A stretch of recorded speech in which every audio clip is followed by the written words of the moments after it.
Hello मेरे प्यारे दोस्तों, कैसे हो आप सभी। दोस्तों, आज के इस वीडियो में हम आपको बताने वाले हैं कि किस प्रकार मैंने 9th के लिए तैयारी की थी।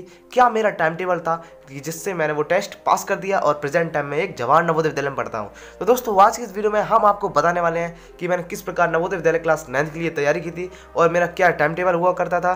तो जरा भी ना करते हुए वीडियो को स्टार्ट करते हैं। बट आगे बढ़ने से पहले अपने भाई का नाम भी जान लो।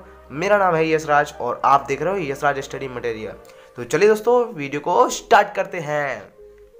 तो मेरे प्यारे दोस्तों, अब मैं आपको बताना चाहता हूँ कि नॉर्मल बच्चे किस प्रकार अपना टाइम टेबल बताते हैं। फिर उसके बाद मैं अपना टाइम टेबल बताऊंगा।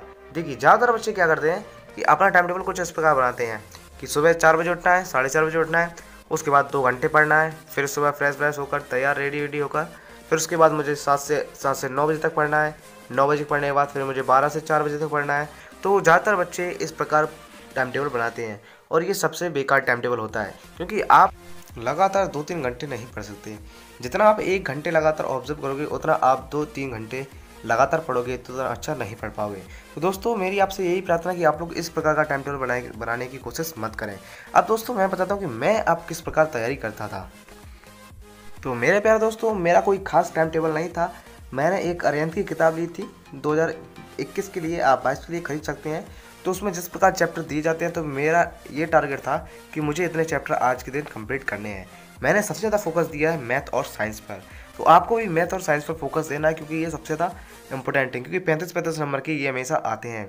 चलिए, मैं आपको बताना चाहता हूँ कि आपको इन दोनों के साथ फोकस करना है। अगर आपका स्कूल बंद चल रहा है अभी, जैसा कि आपको देख रहे हैं ओमिक्रॉन के कारण अभी स्कूल बंद हो गए हैं, यूपी में तो बंद हो गए हैं क्लास 1 to 8। तो आप लोग अब ज़्यादातर तैयारी अपनी नवोदय के लिए कीजिए। आप अपना स्कूल का थोड़ा पढ़ना, स्कूल की भी आप तैयारी कीजिए, क्योंकि स्कूल से ज़्यादातर क्वेश्चन आते हैं। आप स्कूल की जो मैथ और साइंस है वो आप जल्दी से ख़त्म कर दीजिए। तो ज़्यादातर क्वेश्चन आपके 8th क्लास से ही पूछे जाते हैं। 9th का थोड़ा जो अलग से किताब ली है आपने नवोदय विद्यालय के लिए, कोई भी आप किताब खरीद सकते हैं नवोदय विद्यालय के लिए कहकर कि आप दे दीजिए। अरिहंत की किताब ले लीजिए, अग्रवाल एग्जाम कार्ड की ले लीजिए। तो कई सारी जो है इस प्रकार की होती हैं वैरायटी, तो आप लोग उस प्रकार की किताब खरीद सकते हैं। तो मैंने अरिहंत की किताब ली थी, तो उसमें सभी चैप्टर दिए जाते हैं। साइंस के अलग चैप्टर दिए जाते हैं, मैथ के अलग दिए जाते हैं, इंग्लिश के अलग दिए जाते हैं, हिंदी के अलग दिए जाते हैं। तो आप लोग हर किसी के चैप्टर जो है पढ़ सकते हैं। और मैंने इंपॉर्टेंट चैप्टर की वीडियो भी बनाई है, तो आपको लिंक मैं दे दूंगा, आपको कमेंट में पिन कर दूंगा। तो आप लोग उस लिंक को ज़रूर ले लीजिए, ठीक है। तो अब मैं आपको बताता हूँ कि मैं किस प्रकार पढ़ता था। देखिए, सबसे पहले तो मुझे टारगेट था कि मुझे अभी साइंस का एक चैप्टर आज कंप्लीट करना है। मैथ में मुझे इतने सॉल्यूशन करने हैं कि 50 क्वेश्चन आज मुझे मैथ में लगाने इस चैप्टर से, और आज का मुझे एक चैप्टर इसमें सॉल्व करना है। हिंदी का ये पढ़ना है, इंग्लिश का ये पढ़ना है। तो मैंने कुछ इस प्रकार की, पहले तो मैंने साइंस की बुक रीडिंग की अच्छी तरह। उसकी बुक रीडिंग करने के बाद उसमें नोट्स बने, तो उसे मैंने अपनी किताब में लिया, डायरी में लिख लिया, आराम से लिख लिया। फिर उसका मैं शाम को रिवीजन करता था। और मैथ फिर नोट्स बनाने के बाद, इंग्लिश साइंस पढ़ने के बाद फिर थोड़ा मैं रेस्ट करता था, इधर उधर घूमता था।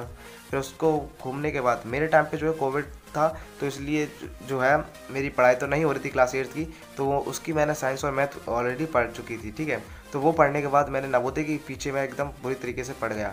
नवोदय की तैयारी में मैं लग गया, ठीक है। तो मैं साइंस अपनी कवर करता था बुक रीडिंग करके, फिर उसमें से नोट्स मैं अपनी डायरी में लिखता था, या फिर आप नोटबुक में लिख सकते हो। फिर उसके बाद आपको मैथ के क्वेश्चन करने हैं, फिर आप मैथ के सॉल्यूशन, मैथ के क्वेश्चन कीजिए। आप अलग अलग किताब से नहीं करने, आपको अपनी जो किताब खरीदी है नवोदय विद्यालय के लिए, उससे आपको मैथ अपनी लगाना है। फिर उसके बाद थोड़ा बहुत रेस्ट करने के बाद, थोड़ा बहुत खेलने के बाद, शाम के टाइम में इंग्लिश और हिंदी भी पढ़ लेता। एक घंटा, आधा घंटे में इसको दे देता, ठीक है। इंग्लिश के आपको पढ़ लेने, उसके भी इंपॉर्टेंट जो है चैप्टर मैंने उसके ऊपर वीडियो बना चुका हूँ, आपको कमेंट में दे दूंगा उसकी वीडियो, ठीक है, पिन कर दूंगा। तो आप लोग उसको देखकर अपने जो किताब खरीदी है नवोदय के लिए उस पर टिक कर लेना, इंपॉर्टेंट जो चैप्टर्स है उस पर टिक कर लेना, ठीक है। तो आपको ज़्यादा नहीं पढ़ना, आपको आराम आराम से पढ़ना है, कोई दिक्कत नहीं है। नॉर्मली आपको 5 घंटा डेली पढ़ना है। आपको साइंस का एक चैप्टर डेली कंप्लीट करना है, क्योंकि समय आपके पास बहुत है। तो जल्दी जल्दी से आप उस किताब को पढ़ लीजिए। मैंने अपनी किताब का 2 बार रिवीजन कर लिया था पढ़ते वक्त। मैंने पहले बहुत जल्दी स्पीड से मैंने किताब पूरी ख़त्म कर दी थी, फिर दोबारा भी उसमें बहुत स्पीड के साथ किताब ख़त्म कर दी थी। तो आपको किताब बहुत स्पीड से पढ़नी है अभी शुरुआत में, फिर आपको क्या है, फिर आपको उसका दोबारा रिवीजन करना है। तो अभी आप जल्दी जल्दी से अपनी साइंस की किताब पढ़ लीजिए। साइंस की किताब आपको डेली एक चैप्टर कंप्लीट करना है, मैथ का डेली आपको एक करना है, हिंदी और इंग्लिश का भी। अभी आपको 4 सब्जेक्ट पर ज़्यादा फोकस देना है, तो इन 4 पर अभी आप फोकस दीजिए अच्छी तरीके से। आपको स्कूल पर अभी इतना नहीं देना है फोकस, अगर आप नवोदय विद्यालय की तैयारी कर रहे हो। और स्कूल की मैथ और साइंस आप अच्छी तरीके से पढ़ लीजिए। अगर स्कूल में आप अभी आपके बंद हैं तो आप लोग अभी नवोदय विद्यालय के पीछे ही पड़ जाइए।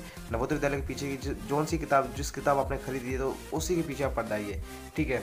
तो फिर उसके बाद अब हम आपको बताना चाहते हैं कि मैंने इस प्रकार की तैयारी की थी, क्योंकि उस टाइम कोरोना था, तो इसलिए मेरे स्कूल जो है वो बंद थे। तो मैंने नवोदय की किताब 2 बार रिपीट कर दी थी। 1.5 महीने 2 महीने तैयारी की थी मैंने, तो 2 महीने में मैंने दो बार रिपीट कर दी थी किताब। तो आप लोग भी इस प्रकार पढ़िए और नवोदय विद्यालय में एडमिशन पाइए।